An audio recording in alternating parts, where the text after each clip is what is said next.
merci de le rappeler et merci quelque part Marine Le Pen, parce que si on n'avait pas demandé ce débat tout d'abord au Parlement il y a quelques mois, si Marine Le Pen n'avait pas mis la fraude au centre de sa campagne lors de 2022, et si on n'avait pas fait cette proposition de loi, eh bien aujourd'hui le gouvernement n'en parlerait pas. Donc quelque part le gouvernement nous marque à la culotte, mais on court plus vite que lui.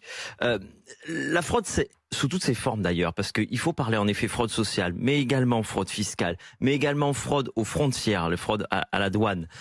C'est fondamental parce que regardez, si on regarde le chiffrage qui est très modeste, probablement sous-évalué, de la Cour des comptes, c'est-à-dire la Cour des comptes estime que c'est 6 à 8 milliards d'euros par an. Bon. Qui sont perdus dans des fraudes. 10 petits milliards. Nous, on est plutôt sur le calcul de l'IFRAP, c'est-à-dire plutôt 20 milliards. Mais bon, partons sur le minimum, 10 milliards. Multiplié par 6, c'est-à-dire par les 6 années depuis lesquelles Emmanuel Macron est au pouvoir, ça veut dire qu'on a perdu 60 milliards. 60 milliards, c'est le nombre de milliards d'impôts qui a été augmenté sur les ménages français depuis 6 ans. Vous voyez, donc si on avait véritablement lutté efficacement, on n'aurait peut-être pas dû augmenter les impôts. J'ai envie de vous dire, à la limite, vous pouvez vous tourner vers le passé, mais il y a un côté mieux vaut tard que jamais. La lutte contre la fraude fiscale, puisque vous disiez que ça fait également partie des luttes, c'était le dernier plan lancé par Gabriel Attal. Il s'attaque désormais à la fraude sociale.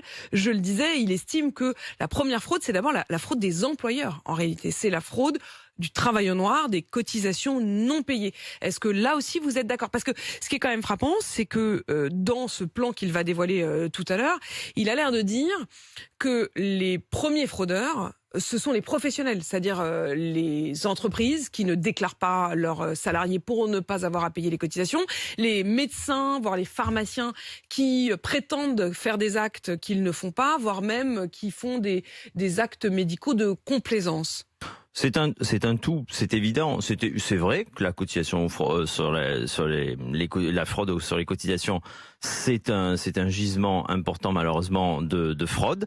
Nous proposions notamment dans notre proposition de loi de donner le pouvoir aux URSSAF de prendre des mesures conservatoires pour tout de suite agir sur les chefs d'entreprise qui s'avéraient des fraudeurs.